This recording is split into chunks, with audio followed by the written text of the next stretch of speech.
Duniani hauoni kilichopo, unaona kile unachokitafuta.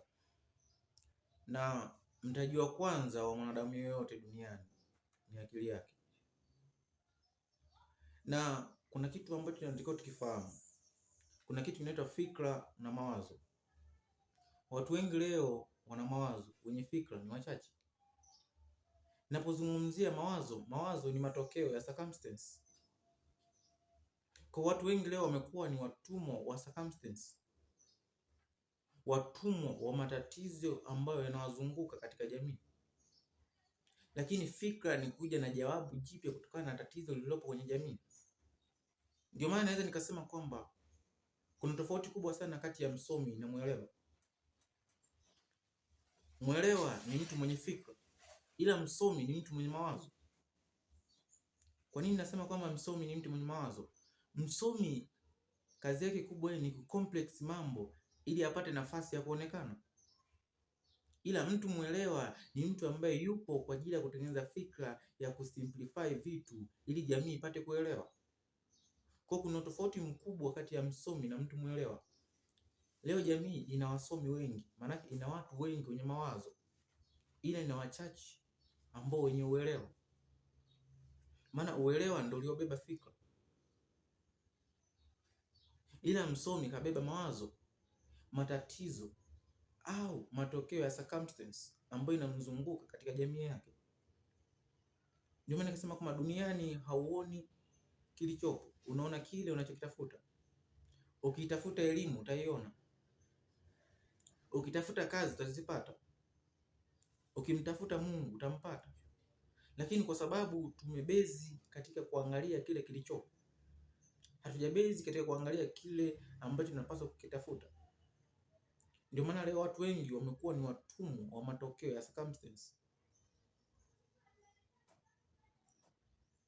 Kwa jambo la msingi la kuelewa kwamba tunapaswa tuingie katika mfumo unaitwa fikra. Watu wengi leo wana ndoto, ila wachache wenye maono. Na tunapozungumzia swala zima la ndoto sifa yake ya kwanza, ndoto inazaliwa. Sifa ya pili, ndoto inakuwa. Sifa ya tatu, ndoto inazeeka. Na sifa ya nne, ndoto inakufa. Lakini tunapozungumzia maono, yani vision, maono huwa yafi, ila yanasahaulika. Vision cannot kill but can be neglected. Ukisoma kitabu cha Hosea anaambiwa na Mungu, write the vision down, kwamba andika maono yako chini. Mungu akumwambia kwamba Hosea kwamba nionyeshe connection ulizonazo. Mungu akumwambia Hosea kwamba nionyeshe marafiki ulionao. Ila Mungu anamwambia Hosea kwamba write the vision down. Mungu akumwambia kwamba niandikie ndoto zako. Maana ndoto ni matokeo ya kile ulichokipata kutoka kwenye usingizi. Maana ujumbe uliopata kwenye usingizi ndio ndoto. Ndio maana leo watu wengi wanasema kwamba nimeota nimefika Ulaya, nimeota nimepanda ndege. Maana wewe ni mtumwa wa ndoto, sio mtumwa wa maono aliona. Maana ndoto inamtumikisha. Kwa watu wengi leo wameshindwa kufikia maono yao kwa sababu wamebase kwenye neno linaloitwa ndoto. Mtu amebeba ndoto, hajabeba maono. Ndoto ni ujumbe unaoupata. Na ujumbe unapoufanyia kazi unakuwa tena sio ndoto, unaitwa maono. Lakini leo watu tumebeba ujumbe kama ndoto. Maana kama neno likiwa ndani yako, maana hilo linakuwa ni wazo.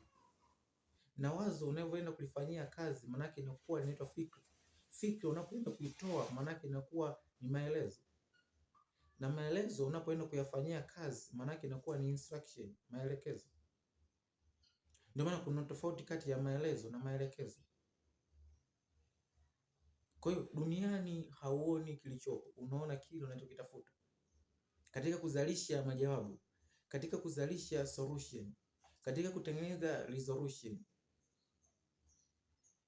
na katika kutengeneza agreement object, ni lazima uwe